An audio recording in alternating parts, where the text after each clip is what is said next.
Welcome to the Impact Room, a business, CX and leadership podcast brought to you by the team at Douglas Jackson. We feature real conversations and powerful insight from impactful and diverse leaders driving growth, business, CX and transformation that helps elevate and shape exceptional leadership. So let's dive into our next episode, and please don't forget to like, subscribe or share if you like this content. Thank you. Hello and welcome to the latest episode of the Impact Room, where today I'm joined by Ben Rees. Ben is an experienced CMO who has done a CMO across numbers of companies over the years. Ben, thanks for joining us today and welcome to the Impact Room. So Ben, you've recently done a white paper which I have been privileged to see before release that I wanted to bring you on and share some of your findings from that white paper. And I don't want to give too much away about the white paper because obviously we'll do that through. But where I do want to start was you described in the white paper about marketing and the future of marketing, and especially around SEO being a thing of the past a little bit. So yeah, what's driving the change and you know what is happening and how fast is it happening? Well, hi Perry, great to speak to you. Yeah, it's happening fast now. It's been slow for a long time, but really the big change is the advent, as we all know, of AI technologies and how people are using AI all the time. And the reason there's a big change now is the technology shift. So just certain things weren't possible before and now they are. So, and the best example I think most people know about is ChatGPT. When we look at something like ChatGPT, it simply wasn't possible. The machines weren't fast enough. We couldn't afford the server needed to get this stuff running. Now that stuff's available, that unlocks this whole new world for most people who are working in any field, to be honest. But marketing is definitely the thing where it's having an enormous impact. Yeah, bro. So obviously, as you say, with the AI having an impact on marketing, SEO isn't going to be as relevant going forward. So what is the simplest way for marketers to understand why SEO isn't enough anymore? Well, I guess SEO has been around for what, 15, 20, 25 years. Mm-hmm. And so what you get in a situation like that is the skills. Everybody becomes an expert in SEO and has becoming an expert over the last, as I say, 15, 20 years. And it's got to this point of saturation now where everybody knows how to do it. You're trying to optimize and beat your competitors at this stuff, but they know everything about how to do SEO just as well as you do. It's all online. There are experts everywhere. And so it's no longer competitive to be good at that stuff. You have to find some other way forward. And that's been really difficult for a long time. And people have tried all sorts of things. So what we're now in a situation where the advent of AEO, Answer Engine Optimisation, and GEO, Generative Engine Optimisation, are these new kind of frontiers where marketers can work in those areas and build out sort of skills and so on, and build out skills for themselves, but also their presence of their brand. And I think one of the things that, and a lot of people know this stuff, and a lot of people have been doing this great work. I think the bit that I'm finding particularly interesting is when we've always talked in marketing about brand. Brand is this term that people use.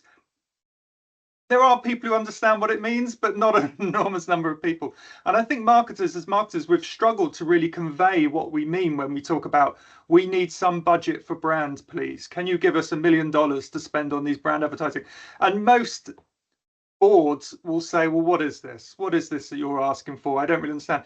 And I think now we're in this era, what the big change is we're in this era where we can start measuring the impact of AEO and GEO, which I can talk about what those are, but AEO and GEO, and use those basically as a proxy to say, well, this is how your brand is actually having an impact for you. This is now, we can now measure the impact of that brand work you've been doing in your numbers, in your results, in your leads, and in your opportunities that you're generating. Okay, bro. So yeah, I mean, obviously, just on that GEO and AEO, do you want to for those that maybe aren't marketeers in that's listening to this, do you want to give us a quick introduction into what GEO and AEO is? Yeah, so it's what you see when you open a browser now, you open Google, and it used to be that you do a Google search in the browser, very, very simple, and it gives you this kind of list of results. That's what everybody kind of knows. And then what a lot of people will know and have been seeing is that you start to get like snippets and things like that appearing, and that was the new thing. But then you sort of take that, and that's been really absorbed by lots of people. They're starting to see snippets and so on. But then what you're also seeing now is these kind of broader answers, which are kind of generated by the system. So they're not something that's being picked up. They're actually being generated. So it's generative. That's the sort of big thing there. And that stuff is where people are starting to trust and read those generated answers far more than the stuff that's been kind of pre-made, if you like. And that is and the point there is that people trust those answers very strongly. So obviously when you're marketing, you're trying to create material that people trust, the brands that people trust, and therefore listen to. Because why would they listen to you if they think you're just kind of that it's just a sort of simple advert? So what's happening there is that getting seen in those generated answers is absolutely crucial, and it's just a new era for marketing, because what we're used to as marketing people is crafting these messages which get shown with all the wording exactly right, but now the machine is generating that wording and those answers. So how can we do that? And therefore you get into, as I say, you get into this new world where how on earth do we influence what is being generated, particularly because what's being generated is coming out of this enormous machine, shall we say, the sort of hardware and software that's running these things is exceptionally complicated. And how can you understand it as an outsider? So you have to find ways of influencing that, understanding how it's working. Why is it showing this and not that? How can I nudge it towards my brand and my messages? And that is difficult. And that's why, to say, that's why I find it interesting, because the more difficult it is, the more chance you've got to differentiate from your competitors. No, so true. And I know I was talking to a chief customer officer earlier this year exactly on that subject, and I said to her, what's the biggest challenge that's keeping you awake at night? And she said it's what AI is saying about my business, because it's an external influence that I'm not in control of. I can write my narrative on my own websites. I can write my narrative. Obviously we'll get customer feedback and all that stuff and everything. In stuff like Trustpilot and everything else, but with AI and ChatGPT, I can't control that narrative. It's just out of my control. I know that was a big concern for that individual, of how they could start to control the narrative, or as you say, teach it. So, and that one thing, obviously, moving on from that, you mentioned in your white paper around the Bayesian models to try and explain both the human and AI models and how they make decisions together. I mean, can you talk us through that model and how that will kind of relate to a business leader and what needs to be done? Yeah, so this sort of thing, I always use a really, really simple example, which is buying a mobile phone. So when you go to buy a mobile phone, you don't just go into the shop completely blind as, I have no idea about phones. Can you show me all the features? I'll look through all the features in a methodical way, and then I'll decide this one because it's got a bigger screen. That's just not what people do in any sort of decision-making process. Yeah. What they actually do is they come into the shop with a preconceived idea about what they like. And the classic example is Apple versus Samsung phones or something, or Apple versus Android, that sort of thing, right? And so you go in, and I had an argument with an ex-colleague about this a while ago. I mean, I'm an Apple devotee. I've always loved Apple, always have. And it got quite heated because he loves his Samsung phone. And And the point about that is we're not going in with no information. We're not going in and saying, well, let's look at the features. We're going in with our sort of prior idea about what is great and what isn't great, right? And then what we do is we look at things like advertising and specs and talk to friends, and then we sort of update our view, So I do have a strong view towards Apple, but I look at what Samsung are putting in and what other sort of Android phones are doing, and I sort of adjust my view a bit. Oh, that's quite good. Oh, that's quite clever. And there is a tipping point where these things go, okay, I will move to the dark side and move over to Android or something. So I think it's that sort of process of how people actually make decisions. I mean, it's incredibly relevant in marketing because, as we all know, there's 100, 50, 100 touch points before you actually make a decision and sort of sign on the dotted line. And those touch points, we've always struggled as marketers to understand, well, what's going on there? Is it, you have these sort of attribution models and all those sorts of things. But what's actually happening is that you're updating your kind of credences of different things to say, okay, I prefer that a bit, I prefer that a bit less. And that's what you're doing with kind of advertising and so on, is to sort of do all those, is to sort of try and like appear in some ways. But what we've always struggled with in marketing is like, well, how do we show that on a chart? How do I present to my sort of CEO, who is probably very skeptical about brand marketing and thinks it's all a lot of fuss and nonsense? How do I present to that person what is actually going on when I'm doing this advertising? Look, I'm appearing. What you can do now is say, look, we're appearing in these models. I can show you that, like, we know that people who are doing searches, these models are what actually show your brand or show your company or show those answers that you've written.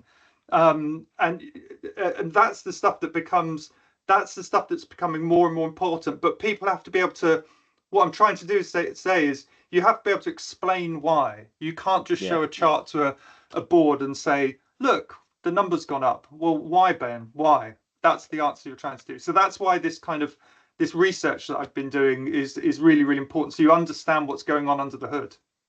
No, interesting. And obviously, one thing that we've already just spoke about is this challenge, and in your report you talk about the priors and the mental shortcut that AI uses. I mean, more and more people now are turning to ChatGPT or Copilot or something similar to do their research now when they're looking for, as you say, looking at brands and looking for different solutions. I mean, I use ChatGPT to do my shopping list now, and I get it. I even asked it to tell me where the cheapest place to buy the shopping list. So say people are using this now, and I think stuff like you comparison sites and stuff like we're really interested to see what the future holds for them going forward. So as a business, and like I said earlier, the chief customer officer that I was talking to earlier this year, this was a huge thing that was her concern. What does it take to shape those priors in practice, and how can we help teach AI with these mental shortcuts? Yeah, so that's the challenge. And it's not easy. It's not, it's not a trick. It's not a trick. What it is, and what I've been finding with this experiment I've been doing, is that it's a lot of hard work. You have to put the grind. It's the grind. You have to do this work to get yourself seen. And a lot of these things are things that marketers will know about. So it's things like whether it's a listicle, or whether it's a well-positioned article, or whether it's all these things like interlinks between articles. You're trying to create this kind of almost like this interlinked knowledge base where they do a search on here that pulls through to this kind of concept. They read the concept and they learn about this thing that pulls them through then to other areas and so on. And so this sort of conceptual model of like there are sort of clusters of information which people explore, and through the exploration of those things come out with, and now that we've explored that problem, I need some way of fixing it. I've got a job to be done. I need to fix this thing. Then at that point, you're sort of reaping the rewards of that. But the problem is you need to be able to have a strategy that says, I understand how these things work. Therefore, the work me and my team are going to do, I'm going to have somebody in my team who's investigating the core problems in this area. I'm going to have somebody in my team who's going to be investigating all the sort of the stuff around it, the work around it. Well, actually, is it related to industry or not? Really interesting example. You know, you're in a given industry. Do I need to advertise? Well, maybe, maybe not. But you find that out through these kind of models and the different types of advertising and all of these things. You have to sort of understand how it's all working together to present stuff, and it is complicated. And that's why that's why for me, the marketers who are understanding how those models work are the ones that are going to sort of push ahead and not just rely on the things that they learnt years ago in marketing school. No, it's so true. I think that's one thing that seems to be a common trend across the industry from my perspective. You know, when I've been talking to other CMOs, it is that like you were saying, really, like we don't need as many doers anymore, but we do need them like doer visionaries, someone that, like you said, Yes. can still get involved in the models, can still, like you said, understands the models, but also has that future vision to go, well, what, like you said, what is that model telling us? What is the story of this solution here? Yes. Really interesting point. So just coming back a little bit onto the AEO and the GEO stuff, because obviously that's a huge part of your report and something that I know you did some experiments with that we'll look at and stuff in a minute. But I mean, the headline that I took from your report, obviously you know, obviously, well, as I say, you positioned AEO as a tactical solution and Yes. GEO as more of a strategic solution. And coming Yeah. back to what we were just saying a minute ago around obviously having understanding the models and then obviously taking it forward into a strategy, how should marketing or business leader look at AEO and GEO, and how should that start to go into their business and strategic planning?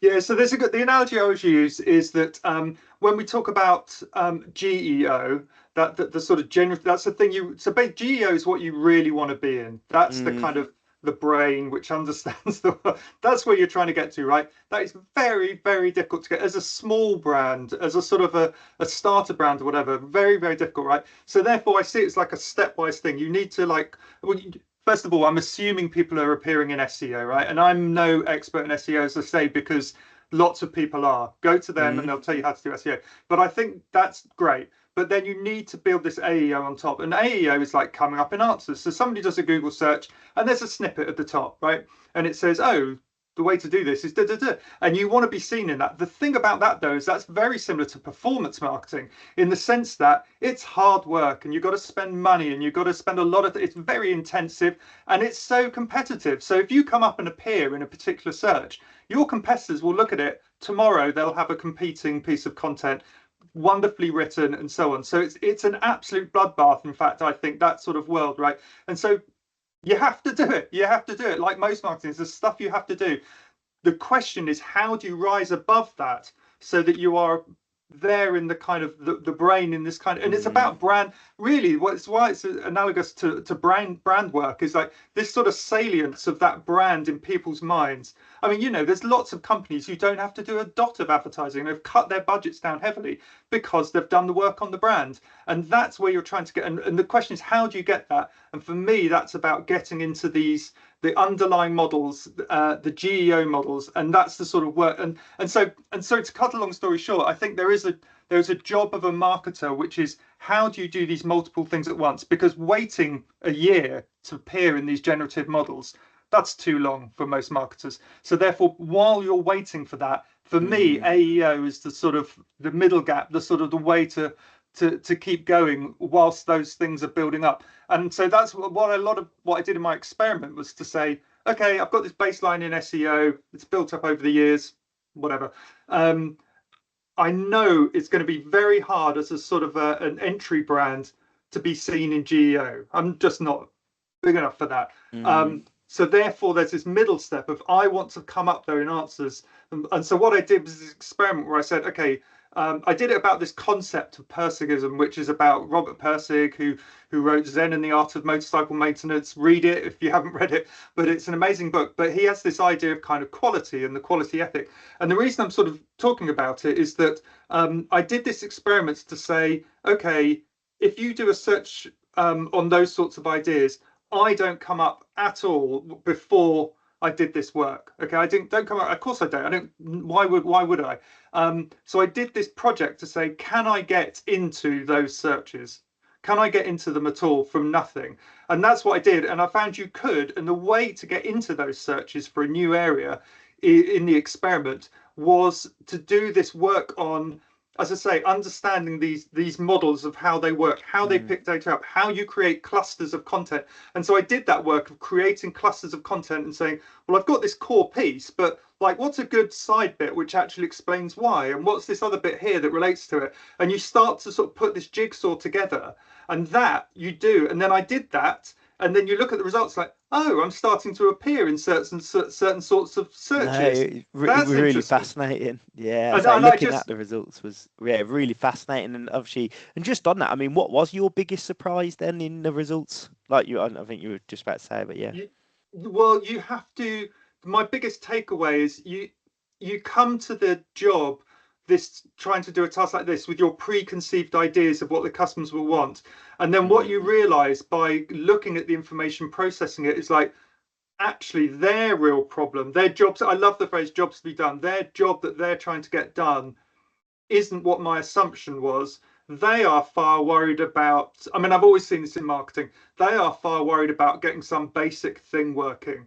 You know, they're trying to do some fancy AI project. People can't even like get their laptops with enough memory to run these models or something. So what you realize by doing this work is the problems that people have are generally much more basic and core, and solving those problems for customers is generally more successive than the sort of some of the more high-end things. So those are the sorts of, and so therefore, if I was marketing a brand, I would be thinking, just put some great content on about the basics. Do a a listicle, a 7-step guide on how to fix ...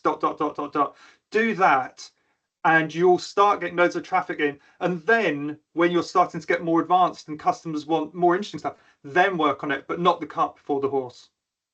Really interesting. So for you then, and obviously you say your research that you've done, and I say it was, I just said it was really fascinating. There was some real big takeaways. Like you said, it was amazing to see actually in only a short period of time how your pages started to show up higher in these geo searches and stuff. So what does success look like for you in GEO, and how do you know when you've made it? And is there just you've made it? Is there an end goal, or is this a continuous thing? Well, I would say there's a massive difference between AEO and GEO, which is AEO is a continuous thing. So from day one, what I found was, so I measure it every Monday morning. I have a look, but actually it took one day to get into sort of some of the AEO searches, right? So that's a very continuous job. You're always improving it. You need a daily thing. And in fact, what I'm doing now is some sort of creating some agents to do that work for me, so that every Monday morning it runs all these things. And you want to start using some sort of AI agent architecture and so on to do that. So you've got that running, and it's sort of showing it daily, right? But then the cadence of doing work for GEO for the core model, maybe once a year, maybe it takes like a year maybe to get that stuff. And so the sort of times when you're doing work with your team, I think, are very different.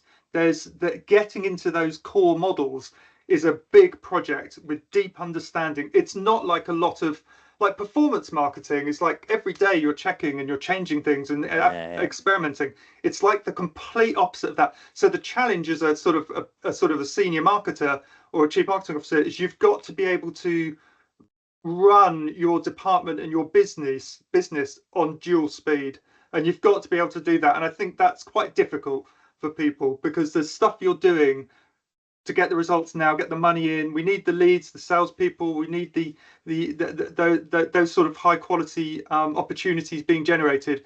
At the same time, we need the brand work, the generative engine optimization work, to be putting us in the right place for the future, so that in a year from now we're sitting back and the leads are coming in. No, it's so true. And I think obviously going back to that chief customer officer that I was talking to earlier in the year, say that was obviously something that they were trying to do. But it's also, like you said, it's having the right brand in these models. But I think it's also showing up at the right moments as well in time in this, Yes. and not just, and obviously being there, like you said, being there at the right time for the customer in these searches. And obviously in your white paper as well, you mentioned around obviously GEO is especially powerful for challenger brands and stuff as well. Yeah. So look, as you said, this is a long 12, 18-month project. This isn't something you can just go in and like the AEO stuff that is tactical, that you can just go in and do it overnight. If I'm this chief customer officer, this brand that's looking to influence my customers in AI and chat GPTs, etc., or I'm a challenger brand that GEO could be really powerful for me, where should I start? Like why is it important? And which I think we've covered, but where do I start and how do I do it, I suppose? So I would describe CX stuff. For CX, I would describe it as reputation engineering. So in the sense that you want obviously for the customer experience to be wonderful, and you want that, but the problem is you don't have a way of practically taking steps to do it. That's the sort of problem a lot of marketers face. And so the idea of this sort of thing is I would call it sort of reputation engineering, because you can start with something like, so what I started with was, okay, step back. I know what I'm good at, what I know about and what I don't know about. I know parts of marketing that I have a lot more expertise and others where I don't have expertise. Start with the areas where you have great expertise. You already have traction with customers is a very, very important thing. So you're very good at those things. And then you start to kind of sort of build an understanding of using these kind of models. You can see why you're actually getting leads in coming from that. What are the things you're actually doing to make that work? And then you can start, for customer experience, you can start to say, okay, I know in these situations that I managed to get the right people coming in with these particular sort of customer experience experiences, and I can show you on a chart, or I can show you a model rather. I can show you why. I can show you why it's important. And that's the big thing. And I think particularly for customer experience people, they do have this problem, and I've seen it and really felt a lot of sympathy for them, which is like, I cannot show that the work I am doing is having an impact on this business. I've got a graph which says how many people I spoke to and all this stuff, but the board doesn't care about that stuff. The leadership team doesn't care about that stuff. They want to see it in the numbers. And again, this is an example where for customer experience, where you can say, look, the work that I have done has impacted the brand and how people see our brand. The way that brand is important is it affects the generative models. And I can show you the steps that we are taking week by week, month by month. We get into this model with this goal of getting up here, and then when we get to that goal, we can say that our brand is really strong. But marketers need the steps to get to that point. They need to know, what do I do today? What do I do today to start on that journey, rather than just seeing the end result? And that's the kind of bit that's the bit of work that I've been doing, which is like, okay, this number has changed by 0.4%. Okay, it's gone up by 0.4%. I've now shown that I'm appearing in 7% more searches when it's done by AEO searches. Okay, now I can build on that rather than just waiting 3 months for some brand campaign to, fingers crossed, give you a result. No, really interesting. Okay, fine. So looking at the negatives of GEO though, I mean, what safeguards or ethical considerations, because let's be honest, obviously we are waiting for the AI regulation to come in over the next few months or so. So yeah, what safeguards or ethical considerations should we start thinking about when it comes to GEO? It's actually sort of more than GEO, that being ethical in your marketing is a cornerstone of building a quality business. It's the absolute cornerstone. And whether you sort of call it ethical or whether it's a sort of a practical approach, I don't know. But I think obviously in the past, there have been a lot of people who have sort of used advertising and marketing to draw people in who didn't really need the product, let's be honest. And now that kind of what I would call an ethical approach to marketing, which is, are you helping customers solve their problems? Are you helping customers solve their problems, or are you just saying some stuff to get some adverts in, to get some clicks on adverts, right? People have got away with that stuff for a long time. and like a lot of marketers, we've known for a long time that that stuff doesn't really work, but we couldn't really show it in a chart. Now with this stuff, you can say, okay, when you act in an unethical way and you essentially lie, you fib about what your product does. Here is the result of that. You are no longer appearing in these searches. There's no way that these models will show your brand if the stuff you're showing is made up, right? Therefore, you have and you can sort of work that through. What does that mean? You need to be building products which your customers actually need. You then need to be representing what those products do in the correct way to people that's true, that actually will solve those problems. And I know that seems like really, really obvious, but I don't think that's been the way that a lot of marketing departments have run. It's kind of, but yeah, I have found in my personal experience is that the things you say in marketing have to be true. That is so true, and I think that was one thing. I had a conversation with a CMO earlier, a few months back. But this was one thing that they said. They had a page on their website that was generating the most traffic to their website, but it was just students. This page had some history thing on it, and the page was not relevant to the company at all. But this page has been on their website for years, and it was their highest page for traffic, but it was just generating students that were coming to do some research. I think it was on Henry VIII or something like King Henry VIII. You know what I mean? Like no relevance to the business, but because there was a link to Henry VIII in this article, that was generated. So they took that web page down, and what they've seen is actually like their traffic shrunk, but actually their sales increased. Because it was that piece of, well, actually the people that are coming are actually buying, if that makes sense. And I think I say it's so true, isn't it? I think you have got to be with the right. I think that is the thing, isn't it? Sometimes, it's great appearing everywhere, but actually it's got to be to the right people at the right time. And you say, and actually, if you're not delivering, then as you say, if all these algorithms and whatever else show you what they think you want to see. If you want to see a good quality product or service, they're not going to show you one that's got a bad review or has got whatever else and stuff. So if it say because of the stuff that, like you say, that the lies and whatever else, I mean, obviously there's all them ones you always see on like Instagram and whatever else, where it's like, oh, download this app today and you'll earn 100 quid in this and it has, and then the backlash that them type of apps are starting to get now is really interesting. So great points there. So, and I think just to finish on that, I think this is finally where we get to this point where I think the culture of your organization and how you run it ethically or not is, you can now directly link that to, well, given that culture of being quite negative, say, you're not appearing in these AEO searches, and therefore, because it's becoming more and more important, you're going to start to hit problems on the bottom line. And that's the link which I think is really interesting, because that's not really been there for marketing now. And so and it's the thing that everybody knows, which is you can sort of sniff. There's a sort of sniff test of whether a company feels like they're really genuine and are going to help you. And this is a sort of way of almost a sort of codifying or providing numbers on that to show that, like, okay, now I see the issue.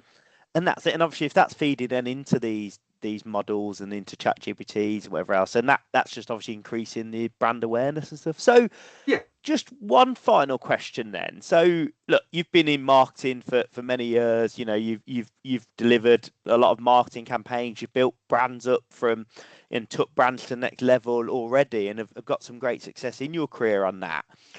But obviously I know you've got your own personal brand, but you're doing your consultancy work and stuff now. But if you were to build a brand from today, let's say you were, trying to sell this pen or whatever it was going forward, what would you do differently now after the research you've done in GEO and the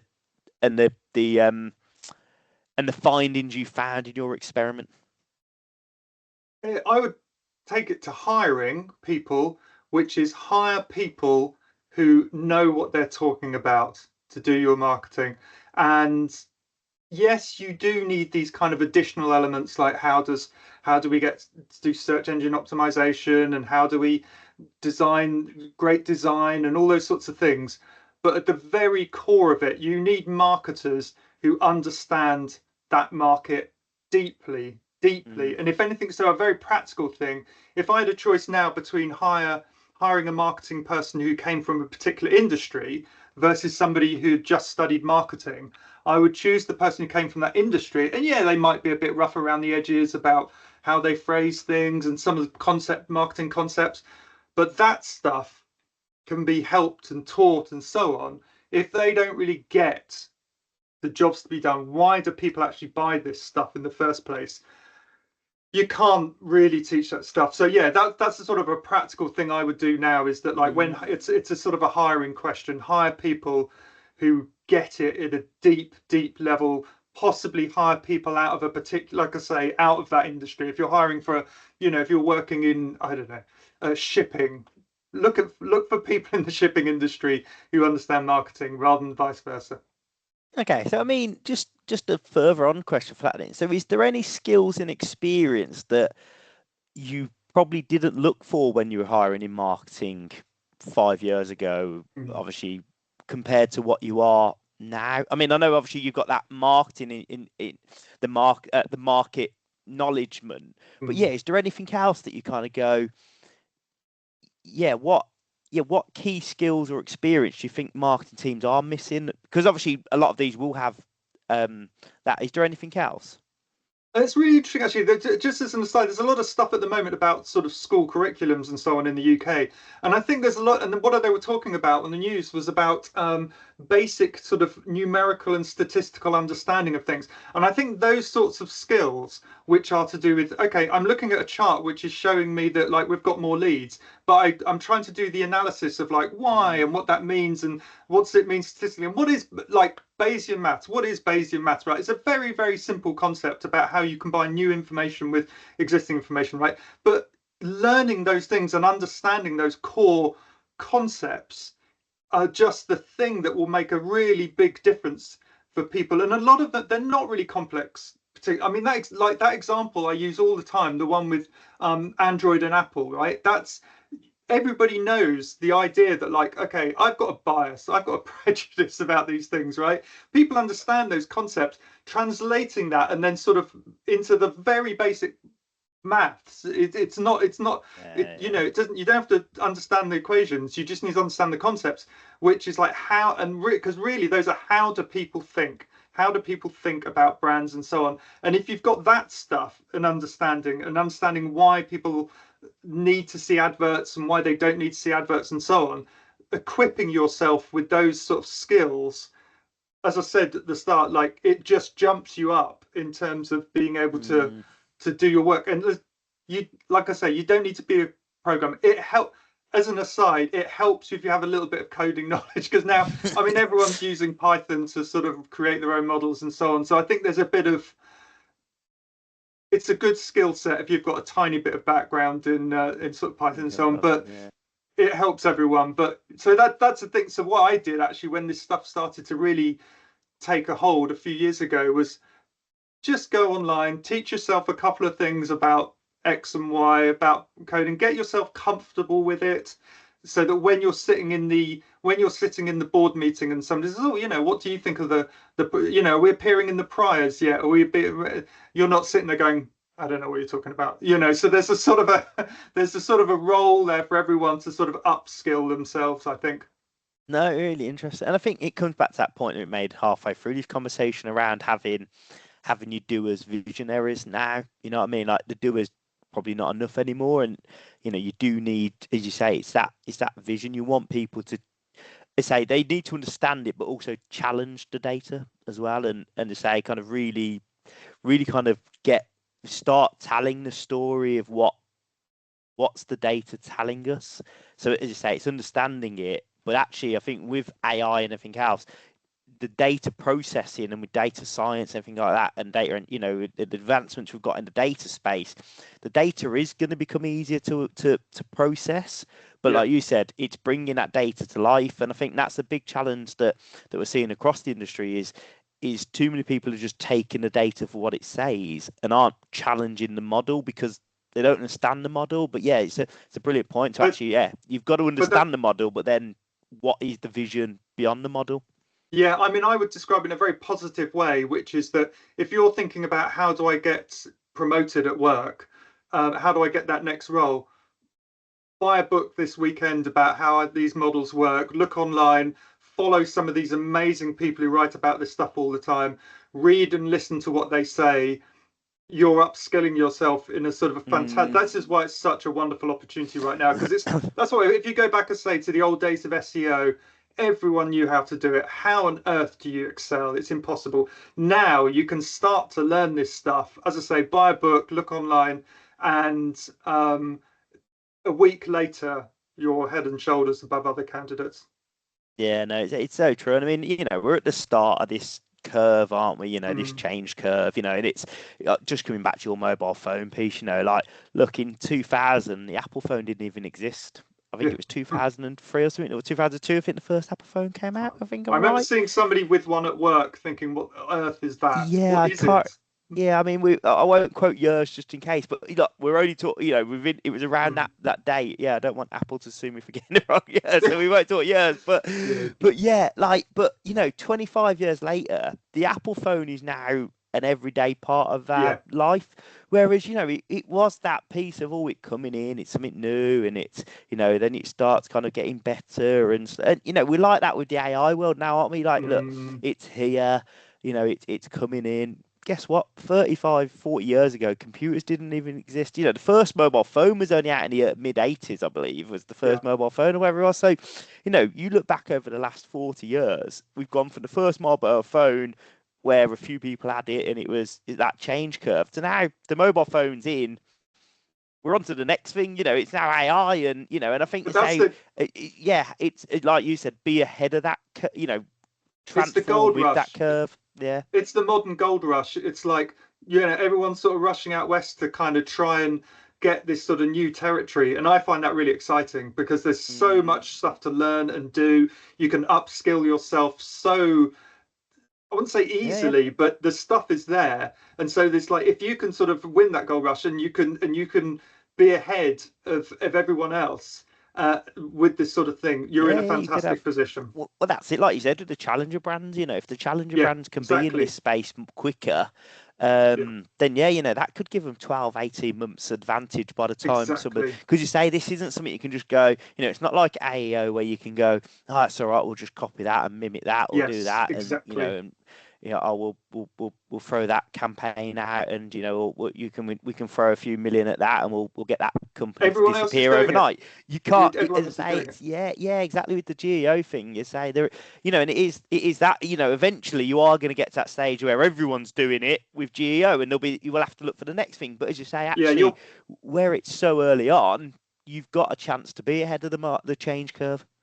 And I think the next stage after this will be things like using agents properly to sort of, so that, like I say, using agents, I already do it at the moment to sort of summarize things and send it back to me each day or whatever. You can, that's the sort of next stage, but let's master this kind of stuff right for now, and then agents is maybe the next stage for me anyway. But no, bro, happy days. And Ben, obviously I know you've got your white paper, and I know you're just finalizing that and stuff, but if anyone is interested in finding out the results of the white paper, I know you'd be happy to have a conversation with them and share the white paper and stuff. So obviously, just reach out to yourself directly through LinkedIn. I'll tag you into these posts and stuff when we do that. But obviously, it is just Benjamin Rees, isn't it, on LinkedIn anyway, I believe. I think, let me just double check, because I think there's somebody with an incredibly similar name to me. So I am going to, although what's your email address, Ben? What can people email you on, maybe? Yeah, it's benjrees@gmail.com. So BENJREES@gmail.com. There you go. So yeah, if anyone wants to reach out, but as I say, or reach out to myself, and I can link you in with Ben as well if you're interested in seeing his white paper and stuff. I know you'll be sharing some blogs and stuff on LinkedIn yourself over the next few weeks and months, sharing some of your findings as well. So yeah. Oh yeah, my LinkedIn name is Benjamin Rees, all one word, Benjamin Rees. There we go, bro. Happy days, great stuff. Well, Ben, thanks for joining us today. Thanks for sharing your findings from your recent study, and hopefully we've given some people something to think about, and the way that they should be looking at their marketing plan as a strategy. going forward. Yeah.